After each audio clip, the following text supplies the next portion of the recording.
안녕하세요. 미국 주식 훌륭하다 미대입니다. 우선 저의 영상은 조금 어려울 수 있습니다. 이유는 바로 돈을 벌 수 있는 부분과 연결이 되어 있기 때문입니다. 기업 분석과 버티세요. 과거는 이랬습니다. 책을 썼고 주식 2년 3년 했습니다 하는 영상들은 돈과 연결되지 않습니다. 수익률과 연결되지 않고 증시의 방향성과 연결되지 않습니다. 돈을 버는 건 쉽지 않습니다. 그래서 이 영상이 조금 어려울 수 있지만 귀에 들리시게 된다면 좋은 수익률과 증시의 방향성을 잡는 부분으로 연결이 되실 겁니다. 여러분들의 제대로 된 증시의 해석과 증시 생활이 업그레이드 될 수 있게 노력하겠습니다. 제가 이틀에 한 번씩 증시 해석과 차트의 해석 영상들을 올려드리고 있는데요. 어제의 이야기와 오늘의 이야기를 겹쳐서 이야기를 해드리려고 하는데, 이렇게 하니까 제가 말씀드렸던 과거의 뉴스를 한 번 더 보시라고 했던 것과 조금 멀어지는 것 같아서 과거의 뉴스 2번 정도 더 보시면 좋습니다. 다 제가 하는 부분입니다.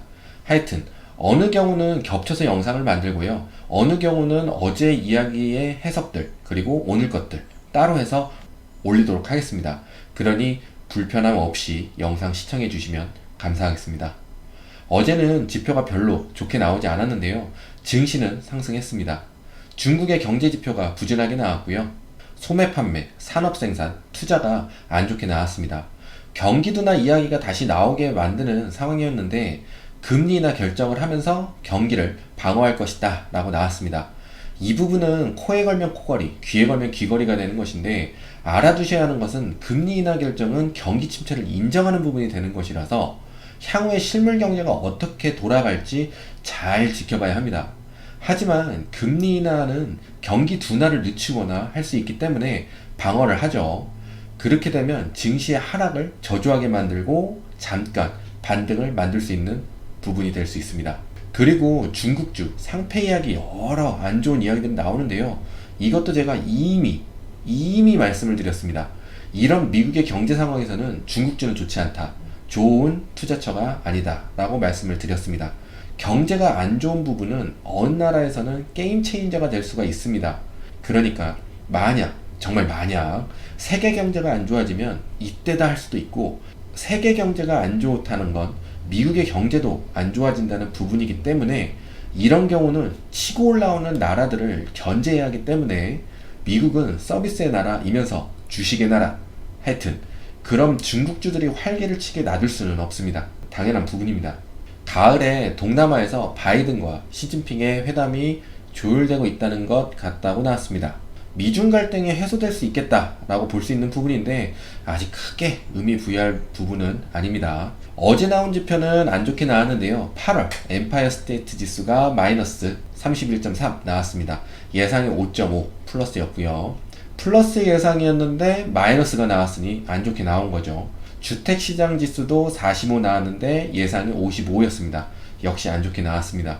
이렇게 되면서 연준의 금리 인상 속도가 늦춰질 수 있을 것이다 라는 부분과 금리 인상을 세게 하진 않을 것이다 라는 부분으로 악재를 호재로 만들어버린 어제의 하루였습니다. 여러분들은 이 부분을 그냥 그렇구나 하고 넘어가시면 안 되는데요. 지표가 안 좋은데 증시는 올라간다? 금리 인상 속도에 영향을 줘서 끝? 주식 하루 이틀 몇 달하고 마실 건가요? 저런 부분들이 향후에 어떻게 다가올지 물론 좋아질 수 있지만요, 우선 지표가 너무 안 좋게 나왔다는 것은 인식을 하고 주식을 하셔야 합니다. 경기가 안 좋을 것 같아서 혹은 경기가 안 좋아서 금리 인상 속도를 늦추거나 인하하는 건 잠깐 증시 방어를 하겠지만, 진짜 증시의 좋은 시나리오는 실물 경제가 좋은 것이라고 말씀을 드립니다. 실물 경제가 증시에 반영이 되려면 안 좋다 하는 시간표 1년에서 2년, 지표도 안 좋고 조금씩 국민들의 피부에 와닿는 거죠. 코로나 시국에서는 안 좋다 하는 시간표 끝자락까지 해서 부양책을 썼고요. 안 좋다 하는 시간표가 지나고 실물 경제에 나타나는 반응들이 증시에 반영이 되는 데는 또 1년에서 멀리는 2년이 걸립니다. 다시 코로나 시국에 1, 2년이 흐르는 안에 부양책을 써서 경기 부양을 했고요. 그러면서 소비 둔화를 막았고 금리 인상을 하고 있고요. 금리 인상을 인플레이션을 잡으려고 하고 있지만 경기가 받쳐주고 있다, 고용이 좋고 수요가 좋다, 파월이 이야기했던 부분이죠. 그러니까 지금 보기에는 실물 경제가 좋은 거죠. 그래서 증시에 반영이 되고 경기 침체 우려 해소, 지금 증시는 상승하고 있는 중입니다. 하지만 정상적인 경제는 아닙니다. 부양책으로 나온 결과물이라고 볼 수 있겠고요. 지금은 부양책이 끝난 지 꽤 시간이 지났잖아요. 이제 이후에 어떻게 경제가 돌아갈지에 대해서도 잘 지켜봐야 합니다. 부양책은 좋은 경제로 가기 위한 방어편이었고, 방어편들이 하나 둘씩 사라질 것이기 때문에 그 사이에 좋은 경제 상황으로 흘러가야겠죠. 증시는 아직 경기 침체가 안 왔는데 우려로 하락했다가 경기 침체가 아니었지 하고 경기 둔화 우려 해소로 상승하고, 지표는 계속 안 좋게 나오고 있는데 앞으로도 좋아지지 않으면 결국 실물 경제로 이어질 수 있어서, 실물 경제를 느끼기 어려우시면 지표 하나하나 신경 쓰면서 가시는 것도 좋은 방법입니다. 안 좋게 나온 지표를 좋은 해석으로 바꾼 건 증시의 방어 역할만 할 뿐이지, 상승도 물론 나오게 하겠지만 앞에 말씀드린 안 좋은 실물 경제가 증시에 반영이 되면 그때 우리는 멘탈을 꽉 잡아야 합니다. 이렇게 말씀드리면 부정론자다 라고 하실 수 있는데요, 저는 주식은 무조건 이기는 싸움이다 라고 말씀을 드립니다. 겪어보았으니까요. 하지만 잘못된 해석들이 많이 나와서 한 번 더 짚고 넘어가면 좋겠다 해서 말씀드리는 부분입니다. 악재를 호재로 만들어서 얼렁뚱땅 넘어가는 건 좋은 증시 해석은 아닙니다. 하지만 증시는 상승을 한다? 그러면 증시는 이런 거구나 하고 받아들이시면 됩니다. 너무 복잡하게 생각하면 아무것도 못하게 되거든요. 제가 지표가 안 좋게 나왔는데도 지금까지 하락할 때 매수하시라고 말씀을 드렸고, 매수도 하고 심지어 지금 나오고 있는 상승장에도 불을 타면서 왔습니다. 증시는 괜찮다라고 했고요. 증시판이 이런 겁니다. 앞으로 안 좋아질 거다, 지표가 안 좋아서 뭐가 안 좋아서, 이 부분들이 증시에 반영이 되려면 시간이 걸립니다. 그 걸리는 시간 동안 아무것도 안 하고 하락만 기다리실 건가요? 지금의 증시를 잘 기억하신다면 후에 굉장히 도움이 되실 겁니다. 지금 여러분들은 굉장히 어려운 증시 생활을 하고 계시기 때문입니다. 모건 스탠리에서는 이번 상승은 베어마켓의 랠리이다, 실적도 별로고 경기 침체 부담은 늘어나고 금리 인상도 하고 해서 지수가 올라가기는 어려울 것이다, 교과서적인 이야기입니다. 이런 거 보면 매수를 못하죠. 하지만 증시는 교과서적으로 움직이지 않습니다. JP몰간에서는 연말까지 증시는 올라갈 것이다 라고 했습니다.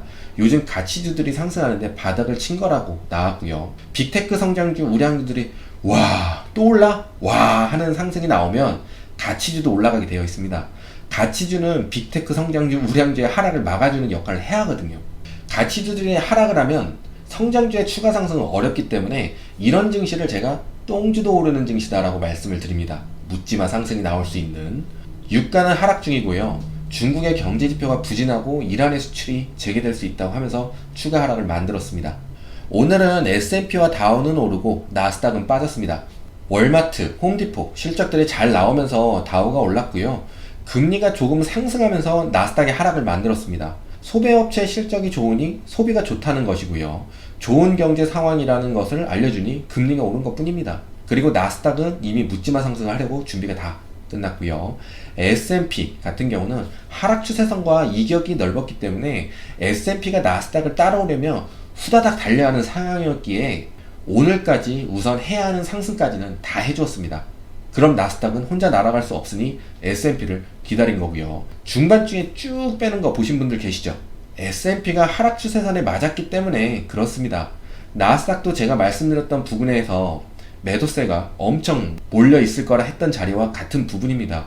여기도 매도세가 굉장히 몰려 있는 부분이라서 쭉 뺐던 거는 그냥 큰 의미 두지 마시고 넘기시면 되겠습니다. 향후 추가적 하락이 나와서 하락 추세로 다시 변경되면 모를까, 지금은 전혀 의미 두실 필요가 없는 상황입니다. 월마트 실적은 아주 잘 나왔습니다. 이익 전망치를 전년 대비 11%에서 13% 감소할 것 같다고 했는데 이것을 9%에서 11% 감소할 것 같다고 했습니다. 북치고 장구치고 한 거고요. 잘 해석해야 되는 것은 감소라는 부분입니다. 감소의 폭이 줄었다고 좋은 건 아닙니다. 중산층과 고소득 이용자가 늘어나고 있다고 합니다. 월마트는 저소득층들이 많이 사용하는 건 사실입니다. 스페니시나 흑인들이 굉장히 많죠. 처음 유튜브 시작할 때 이 이야기 했다가 구독자분도 월마트 가는데 저소득층 아니다 이런저런 이야기 많았는데, 저의 말을 직역하기보다는 하여튼 스페니시나 흑인이 많다는 건 가격적인 부분에 이유가 있는 거겠죠. 저도 가끔은 가는데 잘 가는 편은 아닙니다. 이번에는 한 번 갔었던 것 같은데, 하여튼 저는 월마트를 칭찬하는 것은 아마존 잡아보려고 굉장히 열심히 노력하는 회사라는 것입니다. 굉장히 칭찬하는 부분이고요. 주말에 가면 사람들 진짜 바글바글 합니다. 홈디포도 굉장히 좋았고요. 저는 로우스보다는 홈디포를 자주 갑니다. 로우스는 없는 물건이 많아서 잘 안 가게 되는데, 하지만 주식은 홈디포 오르면 로우스 오르고 로우스 오르면 홈디포가 오릅니다. 그러니 둘 다 매수하실 필요는 없습니다. 비관론자들이 많이 나오고 있습니다. 나중에 하락한다는 것이겠죠. 저도 그렇게 생각합니다. 하락할 겁니다. 제가 말씀드리는 묻지마 상승에는 하락이라는 친구가 붙어 다닙니다. 비정상적인 주가 상승에는 어떻게 될지는 모르는 것인데, 하지만 지금은 아닙니다. 경기가 나쁜 것이 아니거든요. 실물 경제가요. 제가 계속 실물 경제 하잖아요. 지금 괜찮습니다. 좋진 않지만요. 앞으로 어떻게 되냐에 따라 달라지겠지만 하여튼 지금은 아닙니다. 구더기 무서워서 장을 못 담글 수는 없습니다. 하락 갈까 해서 매수를 안 할 수는 없습니다. 하락의 시간표가 언제인지 모르기 때문에 물 들어오면 노를 젓는 겁니다. 여러 가지들로 머리를 복잡하게 만들지 마세요. 지금은 상승도 많이 해줬고 고점인가 하는 생각과 하락할 것 같은 생각들 모두 머리를 비우시기 바랍니다. 우선 흘러가는 대로 지켜보면 답이 나올 것입니다. 그냥 내비두세요. 당장 큰일이 일어나지는 않을 것입니다. 나스닥은 한동안 횡보나 눌림이 나올 확률이 높고요. 이유는 S&P가 하락 추세선으로 올라와야 하는데 이게 쉬운 일이 아니거든요. 그럼 나스닥도 S&P 보면서 저 친구 잘 올라오고 있나 하고 뒤를 돌아봐야 하기 때문에 상승이 저조할 수 있습니다. 하지만 증시는 괜찮다. 테슬라 910 추격 매수인데 불안 매수 자리 900, 880까지 해서 추격 매수 불타는 자리고요. 분할 매수 하시면 됩니다. 여기서부터는 용기 있는 자가 돈을 번다고 했습니다. 하이 리스크, 하이 리턴. 쫄리면 아시죠? 만약 S&P가 하락 추세선을 넘어서 상승이 나오면 나스닥은 지금이 나름 저점이 될 것입니다. 그러니 잘 상황 보시고 운영해 가시면 좋겠습니다. 하루 하락이 딥하게 나왔다고 하락 추세인가요? 하시면 안 돼요. 증시는 괜찮다. 너무 걱정하지 마시고요. 내일 만약 눌림 나오면 그냥 받아들이시고 너무 생각 많이 하지 마시기 바랍니다. 그럼 오늘 영상은 여기까지입니다. 모두 좋은 하루 보내시고 부자 되세요. 고맙습니다.